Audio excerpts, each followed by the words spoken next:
Hello, Internet, and welcome to the Stupidest Nerds podcast. I think we're on like episode 4 or 5. I never know. I should always ask this question before we start. But production level is going through the roof. You think? Yeah. Mark got some new gear so we can have I can hear the intro song before. That's fantastic. The only reason I bought this too. It doesn't make it doesn't make the microphone sound any better at all. Nope. And I got new headphones, so I sound fantastic. I'm Mike. I just threw that in there. I'm Mike. Are you gonna? I just wanted to hear. Oh no! All right, I got to turn the camera. I'm Jeff. God, I'm so vain. Hey guys, and I'm Mark. There we go. Hey, how you doing? So I'm vain. Keep talking. I'm gonna move this light while you guys. Mark is gonna fix the light so it doesn't look blown out again. See, again, production level. Oh, through the roof. Through the friggin' roof. So we got a bit to talk about today. Yeah. A lot more fun than because I watched our last podcast and we ended on the old misery of the internet. And I feel bad. But Jeff's putting people on blast. He put me on blast and let me know. Step it up. So the first topic today, we're going to talk about games. Yeah. And not anything crazy other than what makes the perfect game. Yeah. And I don't want to start this one. Who would like to? Well, I think I kind of started this one. Okay. This is all him. Yeah, right. I sent out the email putting this out there. And actually what made me kind of think about this was Mario Kart of all games. Everyone knows if you follow the channel, you know I love me some Mario Kart. I think you just love wearing sunglasses. Mario Kart. Yeah, Mario Kart. Like to me, like it's like he didn't yell that so it wouldn't blow out your ears. See, I'm not the guy. And we're not playing, so I'm going to leave it. All right. Mario Kart 8. I got you. See, and the good gear. Yeah, the gear is great. But yeah, like it's like there's no competition for this game, right? Like there used to be. It wasn't real competition. They tried and they failed, right? So like, I guess my question to you guys is: Mario Kart the perfect game? No, absolutely not. No. All right, then what makes a perfect game? Let's start this off. Well, go ahead, Mark. You go first. So, to me, the perfect game is a perfect storm or confluence of events. Okay? It's got to be the perfect story. So I have to be engaged with what I see and hear. I have to feel connected to the characters. Yeah. I have to feel that the actual events that are going on are believable and that it's engaging. Yeah. I have to like the experience. If the gameplay is hitchy, if something is just not, working right with how the controller feels, or because I don't do the PC Master Race. Sorry, I'm a console gamer, but Mod it to perfection. If the game doesn't play right, then that's a problem. As well, cost for me. It has to be worth the price that I pay. So what does that mean? That means that if I spend a AAA price, it has to live up to AAA standards. So what do you consider a AAA price? Like the standard $70? Like is that what new games cost nowadays? I don't know. In Canada, they cost. I buy all my games on the cheap. I'm pretty sure it's $80. $80. I think it's $80 now. I don't know. Yeah. The Canadian dollar's going to absolute horse shit, so it's probably going to, like, the next time you go to the store, it's probably going to be like $200 for a game. Anyway. Back to the NES days. So, yeah. I just think that the, what it is. Sorry, just had to get lower. It's not the perfect seat. It's not the perfect seat. This is the seat I deserve, though. So $70, way too much for a game. $60, $50, there's probably for a AAA title where I want to pay. Okay. Past that, all I'm thinking is the money that I'm spending. But that's the reality, though. That's what games cost, though. They're $70, $80. You can wait. So, but no, we're not talking about cost of games, though. That's a brand new game, right? But this is Mark's perfect game. $70, $80. This is Mark's perfect game. The perfect game, though, when it comes out, right, day one is still $70, $80. What game or what elements of a game can live up to that $70, $80? Has to be I mean, if you want a measurement for it, replayability, right? So am I going to spend... I'm still hearing Mario Kart 8. I mean, what's more replayable than Mario Kart? I don't know. Tell me. I'm not a racer. I don't. Racers are not my favorite type of game. But it's got to keep me coming back for more. Mike. Hey guys, you know. I don't know. No, I'm laughing at because I'm just thinking of like. No, Mike. No, I'm thinking of you sitting there just playing racing games all the time. In a little fucking like those like super sim things that like the move seats. around. Yeah. Oh yeah. That'd be kind of cool actually. For Mario Kart. Yeah, it'd be bomb for Mario Kart. What if it like went upside down when the like That'd be sweet. I would throw up That'd everywhere. be sweet. I don't want. Just a quick tangent. Does anyone remember the arcade machine for Pod Racer? Racer arcade machine. That was badass. I'd love to own, but I'm sure it's like tens of thousands of dollars at this point because there's probably only 2 units left. But next episode, best arcade cabinets. Fair enough. But right. So sorry, Mark we interrupted you. Yes, Mark. Replayability. Yeah. So that's how I'm going to measure the good part of a game. Yeah. It's going to be worth the $40 or however many dollars if I'm back to it. And minimum game time should be more than 20 hours. I think you should invest more than 20 hours in a game. Like in the first playthrough? In the first playthrough. Ugh. Yeah, I don't know if I agree with that. Like some games, like some fantastic games, like they might exist on your phone, and it could be a 4-hour game, right? But could it's still not equal. perfect. It could be an amazing play experience. The little graphic underneath us right here, it says perfect.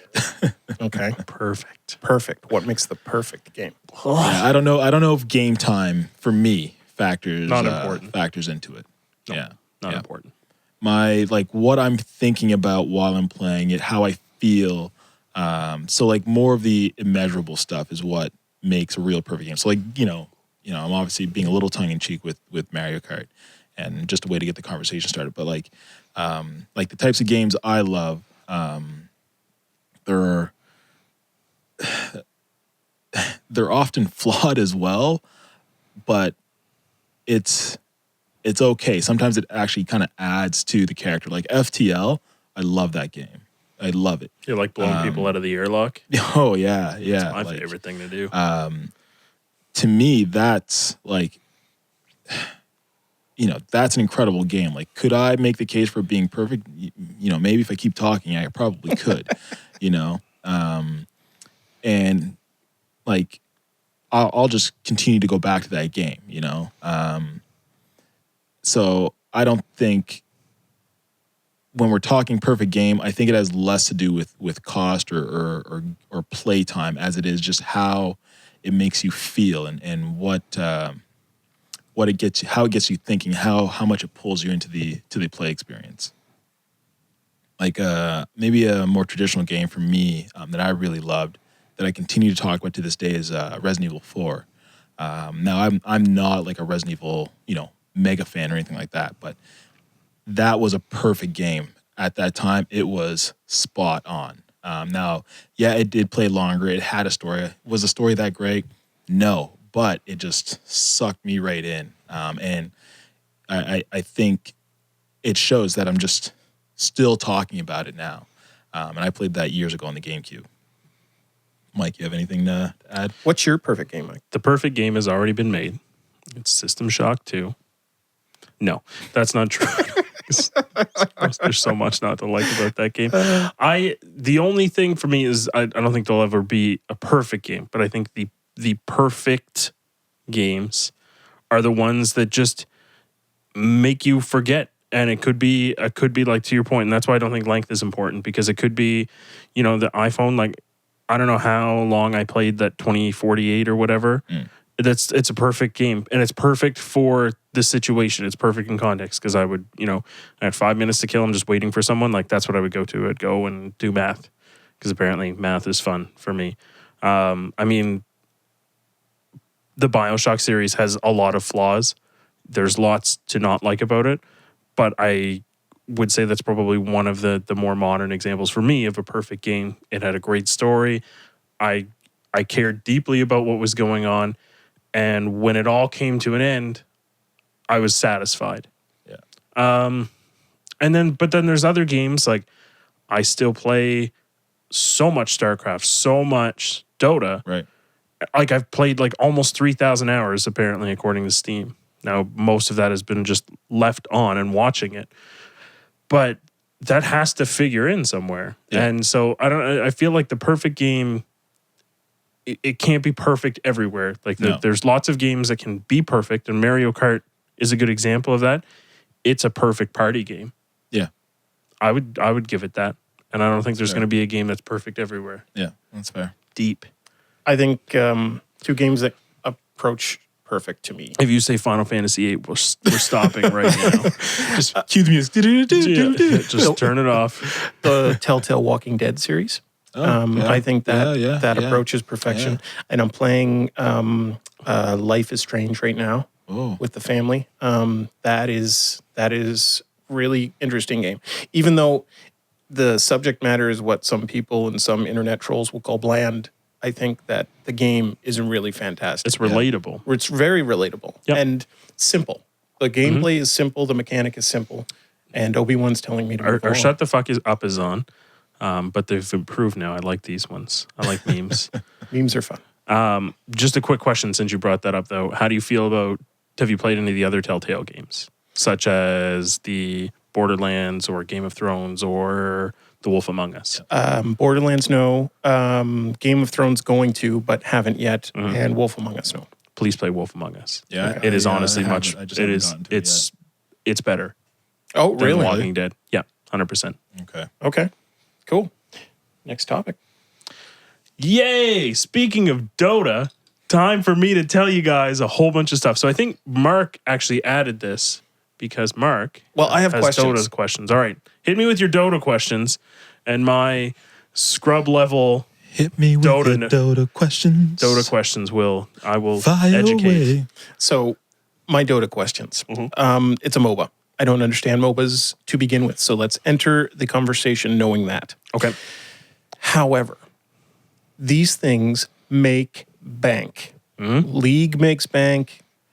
Smite, maybe not so much, but Smite does very well for itself. There's and- Smite. Dota, there's $1 million tournament. No. Millions. The Millions prize of pool dollars. is 17 million right now. Holy. Okay, so how does the money get generated? I mean, not for the tournament. I understand that's probably sponsorship and all that sort of stuff. But it's not. That's the interesting part.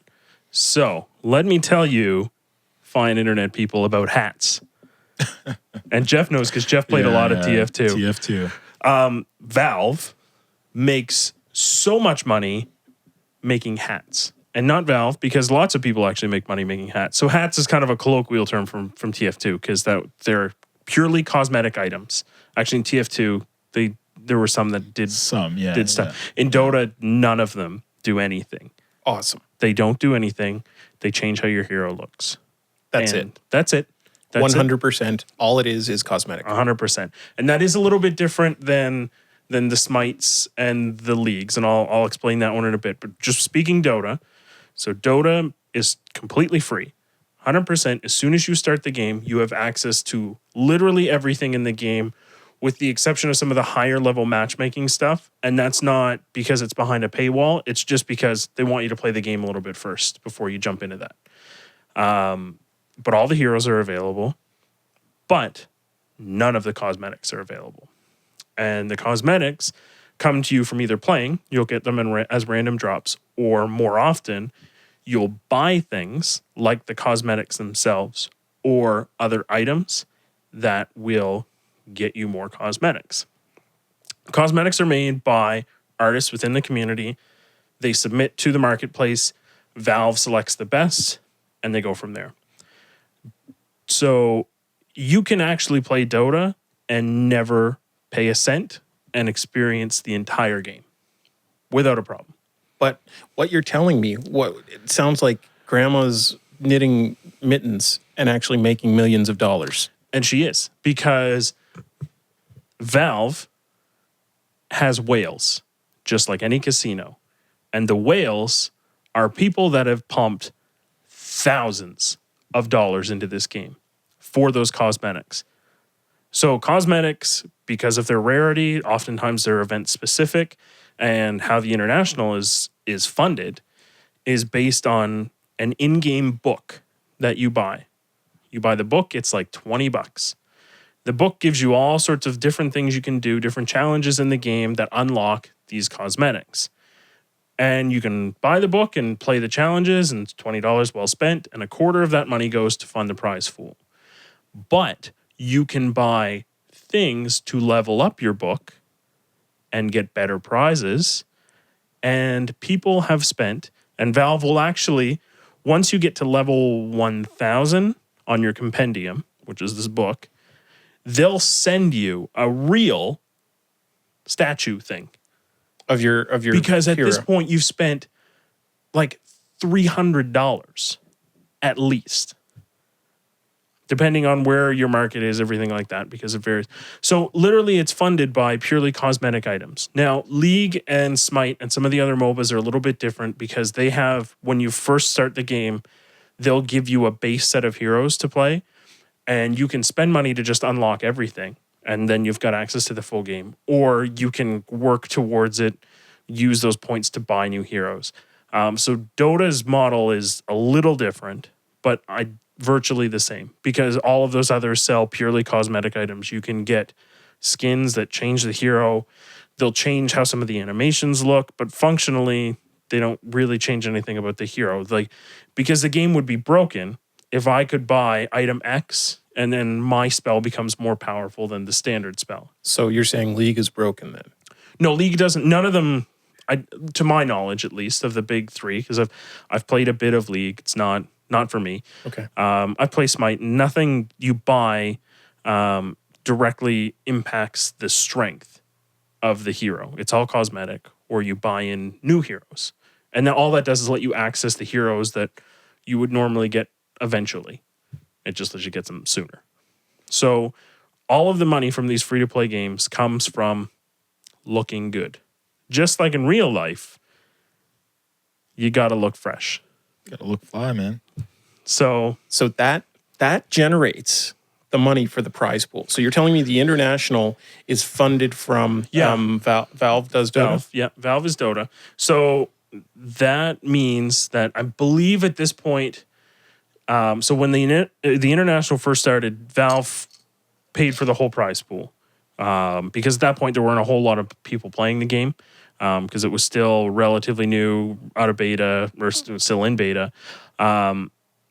Eventually, the compendium came out for the third, I want to say, but I could be mistaken.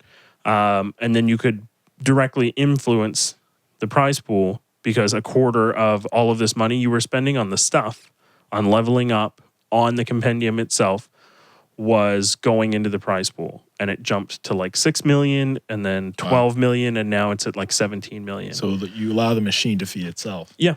So what that means, though, effectively is, let's say Valve starts the prize pool. I think they started at like 3.5 million is Valve's direct contribution. Holy shit. So they put in, and they're making enough money. But if you think about it, so if you take, we'll make a round number. We'll just say they put in 2 million, because I don't want to do a lot of math.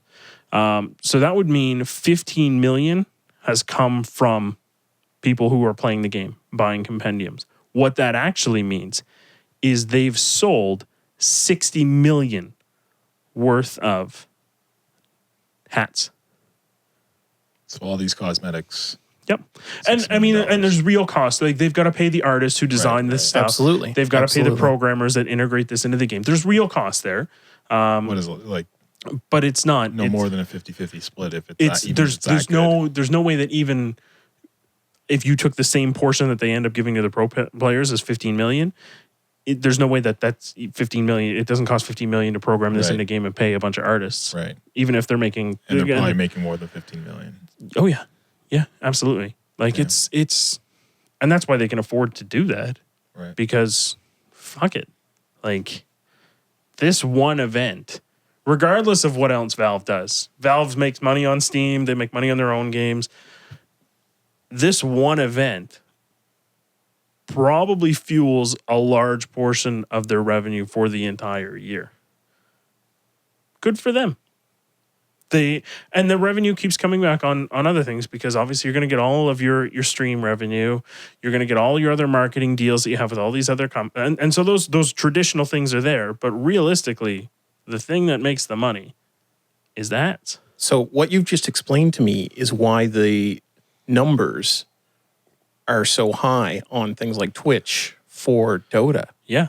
Because, or for any MOBA at this point, because ultimately they can make money. When a player can make money in a game, it's one of the more true free to play models, in that, you know, there's lots of stuff that's free to play.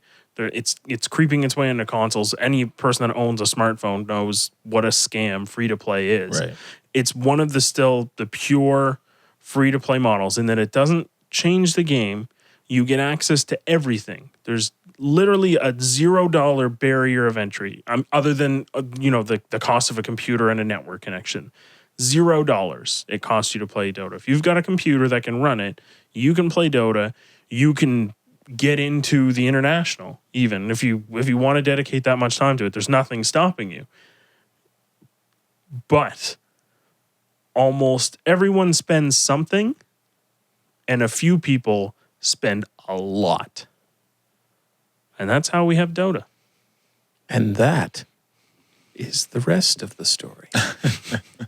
So, and the thing about Dota, because I know we're going to run out of time, that is a little bit different too, is that Valve has actually captured this, because League, technically speaking, draws more viewers, draws bigger audience, fills bigger venues, and it's Abe Lincoln saying, you're full of shit.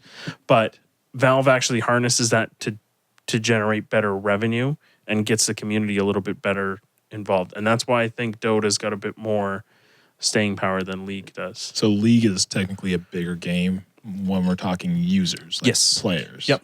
Yeah, concurrent players, all the metrics you want to look at, League is definitely ahead. But Dota's probably the tighter community. It's got a arguably. The game itself is a little more serious. Yeah. Okay. And I would say the community is arguably a little bit more connected in everything. Okay. And that's not just, League's community is very good, very, very large and well connected, but the majority, I would say more people that play Dota engage with the community than the people that play League engage with their own community. Okay. So thank you for that. Wrap it up. Moving on. What is the best superpower? I'm going to start off because you've been talking already. Yeah, and let's just keep going. I'm only going to start off to tell you what I already said was lame, which was Captain America's Holo Shield. Sucks shit. Right. And I say that as a Captain America fan. Right. After that, I will not choose a superpower because I'm still undecided. So convince me with some things that I should consider about what I should pick for my best superpower. Is the Holo Shield is that canon? Is that? It is canon. Yeah. Yeah. Okay. It's not good canon. I want to lay some ground rules here. Okay. Iron Man is not super powered. Iron Man has a super powered suit. But he has a super powered heart. No, he does not. I'm talking about abilities that human people developed or mutants have or aliens possess. These can be either. So 1 second. So you've already caused. So Iron Man has like these nanobots. So Tony Stark has like these nanobots that runs through his bloodstream. Does that not count? That's science, Jeff. No one's giving an I'm award. going to say no. I'm going to say no. No one's giving an award to Bill Nye, the science guy. I'm going to say Tony Stark is out. I'm saying Tony Stark is out. Professor X, yes. Tony Stark, no. What about someone like Ant-Man? Again, the suit. Again, the suit. Well, it's Are not you really the suit. gonna pick? It's the Pym particle. Are you really going to pick Ant-Man? I'm just wondering. I just saw Ant-Man over the weekend, so I'm just defining the rules here. So if we go by the Pym particle of this, okay, does that particle exist in the person? No, it's artificially right injected. there. Then no. But Hulk, You just said artificially injected. Ooh. so what about like? Hold on here. So what about like? We're gonna argue about the rules more than anything else. No, we're not going to decide. So like now. I'm going to drink my tea. What about like someone like Superman, right? Like Superman, the hero of heroes. Superman right? is super, Jeff. I'm just saying, right? Like he wouldn't have those powers if it weren't for our yellow sun. However, whatever the cells that he has, okay, are going to react to that yellow sun or any yellow sun in that way, which means it's part of him. If you see if you see the distinction. What about Green Lantern? The ring was made. I'm going to say yes on him for technicality, because the ring is an amplifier of the person's will. So the will comes from the person. But the ring provides the capabilities. Amplification, but it's the person. I know it's a slippery slope. It's a slippery slope. All right. But I'm just making sure we know the rules here. I think what I'm just making sure we is know at the rules. heart of this. Yeah. Is did the person build their superness around themselves, a la Batman and Iron Man, or was it something that was given to them and that makes it a candidate for the best superpower? Okay. There you go. That's All it. right. That's it right there. I'm glad Thank I could be here to decide the rules because we were about to wrestle. We were about to rumble. Was Spider-Man. Well, Spider-Man's bitten. It changed him. Yes. Yeah. Okay. So, From a genetically modified spider. but we're still arguing about the rules. I'm gonna lay down. We're sticking to my choice or rules. two. We're sticking to my rules. Okay, so this is weird, but I like it. Invulnerability. Mm-hmm. Okay, so we look at. Do you remember Invincible? Yeah. That was a It was an Image comic. Image comic. Or no, it was Unbreakable. I'm thinking Unbreakable. Mark Millar. Breakable. Bruce Willis, M. Night Shyamalan. Okay. We were talking about two different things. Two different things. Although all good, though. Image, great comic. Great comic imprint, absolutely. I threw it a Kimmy Schmidt reference there. I don't know if anyone noticed. Sorry, I didn't hear it. I didn't hear it. I'm in my geekdom. geekdom. Okay, so invincibility, like invulnerability. Okay, so because this can encompass a few things, and at the same time provide enough weakness to be interesting. Because if you're invulnerable, what happens is you can theoretically stand under a building and lift it. Because you're invulnerable, it's going to lift. Ooh, I can make that happen, right? By the transitive powers of Newton's laws. There you go. That so actually as long works. as we assume that the structure of the building, we're going comic book physics for the building. Yep. I feel you. Ooh, all right. That's a good first. I never thought I first would be there. a judge in an argument like this, but keep going. I like it. So further to my point, weaknesses and stuff like that. Yeah. An invulnerable person can't be hurt by forces that are exerted upon them externally. Right. But I can drown. Right. I that's not force. That is internal workings of what I'm doing. Right. So what is drowning though? So like I know what drowning is clearly, but like so drowning like it's the lack of oxygen that basically kills you, right? Like your lungs rupture though if you're invincible though. No, your lungs wouldn't rupture. Okay, but just damage to the brain and you're dead. Yeah, okay. I mean, look at this. Look, finally, my science degree is going to come. No, you would. I mean, I guess in a case like that, you would basically be unable to continue cellular metabolism enough, and that would kill you. So I would say, that's enough. That's fair. That would go outside the bounds of invulnerability. Okay. Mm-hmm. So why do you want to be fallible though? If you have a fucking if you're picking the best superpower, well, I think what we're doing is picking like the one that makes the best story. Yeah. Okay. I think that's what we're picking here. So like we're talking like in the realm of like when you say invincible, like I'm hearing like invulnerable. invincible, invulnerable, however you want to explain invincible, it. I think, is better than invulnerable for his argument, because we're talking like characters like Superman, but I think we're also talking like the Hulk. I know like he's not like invincible in like the exact sense of the word, but really it's the Hulk. Like he's pretty much invincible. Kind of Wolverine-esque. Wolverine-esque. I'll give you that. I'll give you that. Okay, I mean that's pretty good. That's pretty good.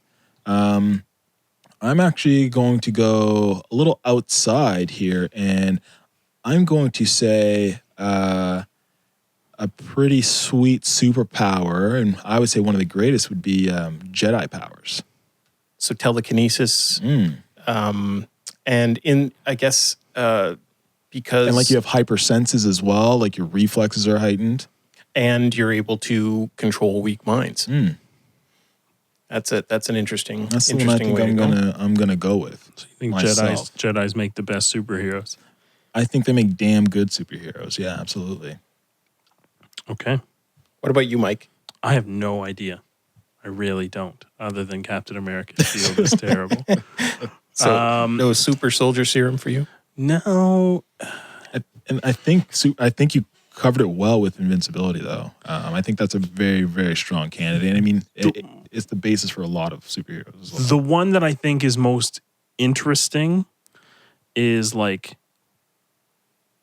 turning things into other things, like such as like converting like changes in energy, I guess. So that could be a whole Sebastian range Shaw of type thing. Well, yeah, or like Scarlet Witch. Yeah, I mean, it could really manifest itself in a whole different ways, and that's why it's kind of like, I think of like a basic thing, like something like Jubilee would be like, and it's not a great. I'm not arguing again that this is not a great superpower. It's not the best, but it's interesting. Like that, I just think the Jubilees may not be the best of that type. No, absolutely not. But that it's in that same kind of vein. Like it could be like projections, like energy project, but like that kind of ability. I see. Dazzler. You remember that? Have you ever seen Dazzler in the 80s comics? Oh yeah, absolutely. Yeah, I think that to me is. So would Cyclops fall into that category? I suppose so. His is a little bit more manufactured, though. Well, kind of, I guess. The ability to control it is a little bit more manufactured. Right. No, that's fair. Gambit would be a really good one. Yeah. I mean, I guess I know we're throwing Iron Man out there, but even like the ability to shoot lasers, essentially. Maybe I just like lasers. I think that's really all of this is kind of, I just want a laser. You want lasers and stuff that explodes. Yeah. Fair enough. Yeah, man. Yeah. It's the shark. We've jumped the shark. Sharknado would also be a very good. But no, we'll do some more of these down the road because this has fostered interesting conversation. Yeah. No, I liked it. Next topic. Yeah. Let's talk about some real shit here. Yeah. This trailer was really good. Yeah. And I will say that as someone, I made my kind of feelings known about Superman. Yeah. What's awesome about this trailer is it's the first trailer I've seen in a long while that has convinced me. I would go see it. I mean, don't get me wrong. I was still excited about the movie, but I was kind of just, well, whatever. It comes out, it'll come out. I'm not. Yeah. This trailer changed my mind and has made me actively want to know more about what's going on and has engaged me with the story, which is what a trailer ought to do. Yeah, absolutely. And I have some material I can loan you actually to get you caught up on that. Okay. Yeah. But that's all I want to say right off the bat. How about you guys? Let's go to Jeff. Excellent trailer. It hits on a few like key things. The things I'm worried about are like Lex Luthor. What's his name? Who's playing Jesse Eisenberg. Jesse Eisenberg from Social Network or whatever. I don't know. He hasn't convinced me. I'm not convinced by that yet. The real question though like the additional characters, I don't know if it's necessary. Like, has Ben Affleck convinced you then? Yeah. Okay. I'm convinced by Batfleck. Cool. There's I think that's a thing of the past. All right. I think People are still saying it. That's why I wanted to ask. No. One of the memes they're just being dicks. One of the memes I considered putting in here was Heath Ledger as the Joker, and it's just like, the first thing we do, we just kill Ben Affleck. Terrible. I just don't know if it needs Wonder Woman and Aquaman. But they've got to get that there to build their cinematic universe. I don't know if they need to get that in there to build their They want cinematic to, universe. I think. Though they Maybe want want to is because they're better. forcing it, right? They're jumping right to a Justice League movie after this one. So yeah, I get that, and I think it's because of Marvel. Marvel's so far ahead as far as building their universe. They're trying to catch up. But I think the addition of all these other characters into an incredible story, at least on the page in the comics, is just amazing. One of the best comics ever penned. I don't know if it's going to be necessary. I think it's going to take away from that story, from that movie. And like, we can't have like a 3-hour long movie, right? Like, so We can, but it's not. We gonna shouldn't. Be. Yeah. We shouldn't, right? So that's what I'm concerned. We're going to lose elements of such an incredible story. The other thing I'll add quickly, and this is kind of again from a layperson's perspective, because I've read some DC, I've read some Marvel. I generally think that DC has better stories, Marvel has better characters. And the thing that is interesting about that is this movie actually looks to play on it, because I like the idea of telling the story of like what really happens when superheroes are around. Because Marvel doesn't give a shit about that. They destroyed everything in the Avengers and no one said shit.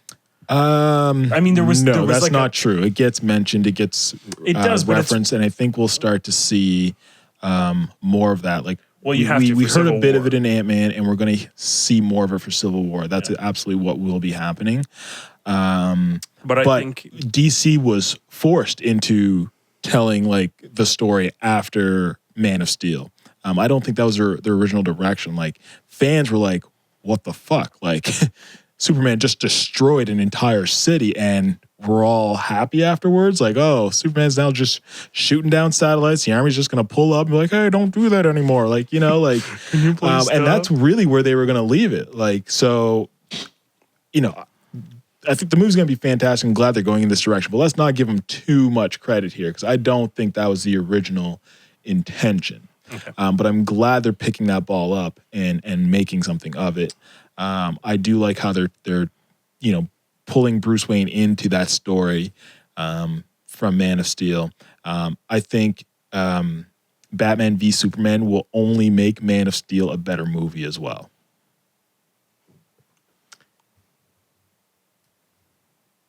I don't. No? I don't. I definitely don't. There is...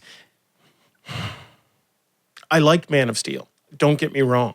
And I liked it more when I knew less about it. That first trailer for Man of Steel was killer. Just that the theme from the movie, and then seeing him like it just flashes of stuff, and then as a kid, and then flashes of more stuff, and that was just a killer way. Right. I mean, I think they needed to turn Man of Steel into 2 movies, because there was so much buildup from, I don't know. I just don't feel that it was executed the best. I think some of the plot points were hard to believe, and Russell Crowe, I mean, awesome idea, but I don't think he did. I don't think it was completely necessary. Yeah, I feel you on that one. Now, Dawn of Justice. I am skeptical. Of it. A little bit because of Ben Affleck. Not to say that he isn't a good actor. I just don't know that this is the right role for him. I mean, Daredevil, I'm going to take it on the nose for this, but I think he was a better Daredevil than he probably will be a Batman. I think Jeff might reach over the table and punch you. Yeah.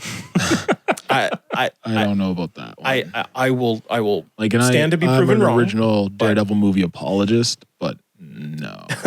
Original Daredevil movie apologist. Yeah. That sounds like you should have an ism behind you.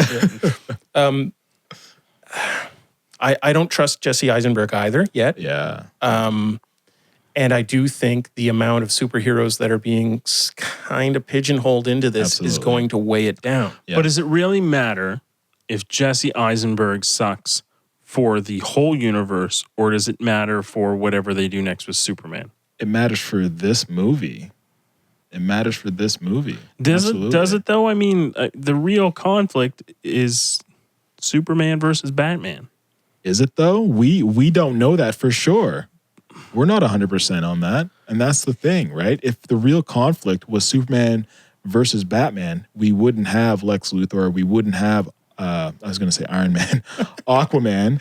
No, I don't think Green Lantern is in this movie. No Wonder Woman. Even though Gal Gadot is looking better than what I would have thought, but still not necessary. Flash is going to be in it, I believe. Oh yeah, Flash is going to be in it. Like,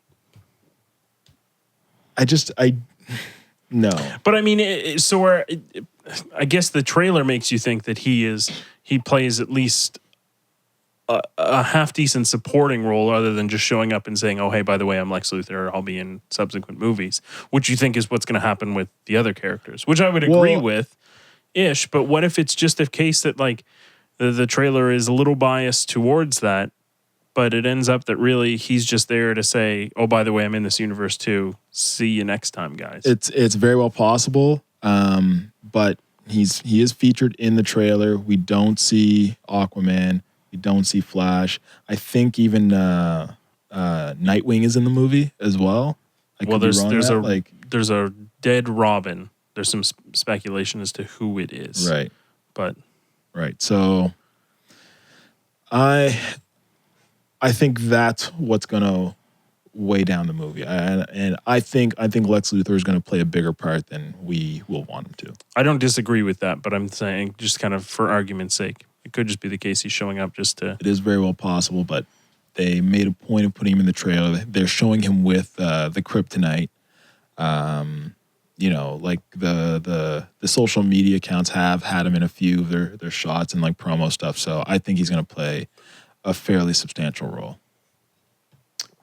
Not that we have a lot of time left, but I will say that Suicide Squad, to me, looks more interesting than Dawn of Justice. Looks a lot more complex. Absolutely. Looks a lot more complex. I think Jared Leto's Joker will do something interesting and hopefully surprise us all. I just ate some tea. Sorry. Is it good? No. I will say, for the Suicide Squad, they paid a whole lot of money for Will Smith to show up to say the name of the title. So we're like a Suicide Squad? Yeah, you are, Will Smith. You read the script. Captain Picard says, "Why the fuck do people still live in Gotham?" Because I couldn't find why the fuck do people still live in Metropolis. So, Gotham did have that sweet subway. It's true. But that's ruined. Fuck. Thanks to Roz. All right, moving on. All right. So, again, we have some rule issues. Okay. So we're going to geek out some more because picking a superpower was not good enough. We're going to pick Kirk v. Picard v. Kirk because I am unclear where Chris Pine fits in all of this. Okay. How about this? Kirk v. Picard. Pine is acceptable if we... No, I guess he can't be because he blows away He's a different Shatner. Kirk. He's a different Kirk. He's a different Kirk. So I'll leave it to you guys. What would you rather see? Would you rather see Pine Janeway. versus... You'd rather see Janeway. Would you rather see Pine versus... Why are we laughing at Janeway? I'm not laughing at Janeway. Why you smirked at Janeway? I said it in jest. You and I both know there's some Janeway love at this table. Yeah, absolutely. I love the Janeway Q interactions. Okay, so I'm going to leave this on Shatner because we haven't seen enough of Pine. Really, 2 movies isn't enough to judge him. We're going to have Kirk as Shatner Kirk versus Picard. So I'm going to let Mike start this off. I don't even fucking know.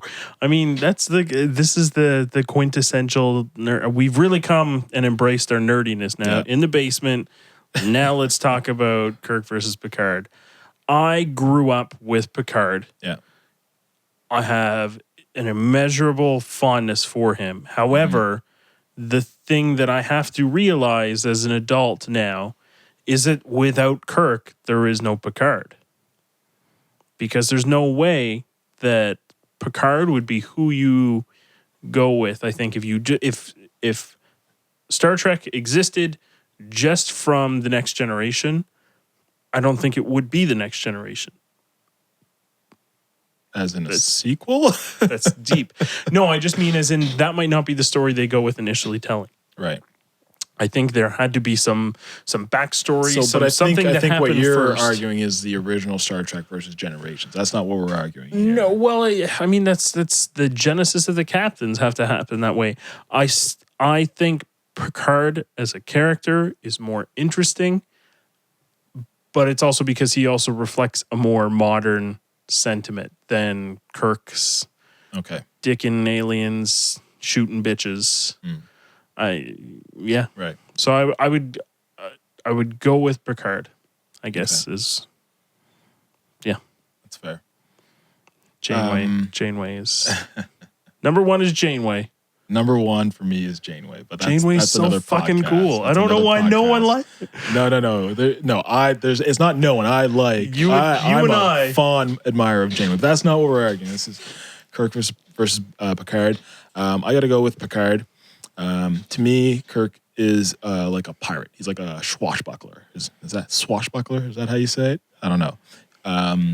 One thing I do really like about the lore of Kirk is like the admiration and respect that he seems to garner from other captains, and they keep that lore very strong throughout the entire Star Trek universe and lore. And like even when like other characters show up in other iterations of Star Trek, you still feel that admiration for Kirk. Does that make sense? Yep. He more so than any other character transcends the different universes. Yeah, and he transcends like almost his role, though, right? But that's the thing, right? If we're talking just like straight up like captain, who's my go-to guy in a tight situation, I need someone to man this ship and just tell me where I need to be and what I need to be doing, it's Picard. Now, to be honest, if I'm going out for beers, it's Kirk. Because Picard is an asshole.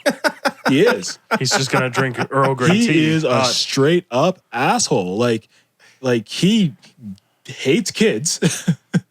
You know, he really like can't find any love. Not by the end, but it took a lot, man. It took a lot. He's not a brony, that's for sure. Wow. But at the same time, like I respect that like regiment, though. You know what I mean? He doesn't want kids on his damn bridge. And you know what? That makes a lot of fucking sense. You know, I love just how structured he came into it, and how he stuck to his guns on things, and how he ran a ship, and that's the guy you want running a starship. You know, that's the guy you want doing international affairs, interspatial, galactic affairs. You know, you want someone to negotiate on behalf of our planet or our solar system or our corner of the galaxy. You know, that's the guy who's going to really protect our interests as a whole, and not just, you know, look for the hottest green chick. So my argument is Janeway. I mean Picard. Janeway. You guys. Okay. In a straight up physical battle, I got to go with Kirk, because I think Kirk could kick Picard's ass. Sure, but how often? I think it's because Kirk is used to taking more hits, but like Picard's a fencer, right? So if we're talking like just fisticuffs, maybe, because Kirk takes punches, right? But I mean, we throw some weapons in there. How often I don't know. are they like having fist fights? That's true. That's true. They got fucking lasers. I told you how cool lasers were. I just said lasers are sweet. So it says right here, it says Kirk v. Picard. We didn't horn in any kind of stuff past that. We already decided that Janeway was coming in and that Janeway won. So Well, you guys decided. clearly phasers are fine. So you guys have raised a lot of good points. He's going to tell us we're both wrong. You are both men in this room. Who are wrong. I like Kirk for, I mean, he is a cowboy, like what you were saying. In like intergalactic diplomatic situations, you don't want Kirk. No. In a fight where your ship is probably going to get damaged and you need to think outside the box, you probably do need Kirk. Because I equate Picard to more of a naval officer than Kirk's sort of pirate swashbuckler. Mm-hmm. And not to say that the British Navy would have been torn asunder from pirates, but it happened a lot. Right? So I just think that Didn't happen enough. We still have a queen. I'm just saying. wow. Wow. Yeah. Wow. But I'm just saying that if that's the case, if that's the argument you want to make, Picard still won that one. But go ahead, continue your point. That was more just Well, no. That doesn't, because Picard's French, played by an English actor, not the other way around. So he probably would have tried to kill the Queen too. touche. Also a French word. Man, 3 for 3. I like Kirk. I just like Kirk between the two of them. Picard is the asshole. You know what I mean? Like he's elitist in some forms, some manners, and I mean, look how he deals with the Ferengi. He looks down on them. Not to say that Because they're a bunch of tricksters and fucks. my pick They're is space, right? It's really Oh God! That's no, that's not right. That is not right. I'm calling you out on that. that was uncalled for. Apologize. I do apologize. Okay. Sorry. Jeff is Don't bring me into this. Nope. Don't even turn. No. Having none of it. None of it. Kirk, because if my ship broke down, I think he would be the one to be able to screw the green chick and get me a ride home. That's it. Yeah, on the green chick. On the green chick. Now, all I heard in that argument was, well, Kirk is more resourceful, but Picard is a better diplomat. I question Kirk being more resourceful. Well, all I really heard is Janeway's better than both of them. So, Janeway. Yeah, Janeway definitely wins this. Janeway Janeway is the winner. Janeway. So I put up a thing of Cisco. Not bad. Not bad at all. Fair enough.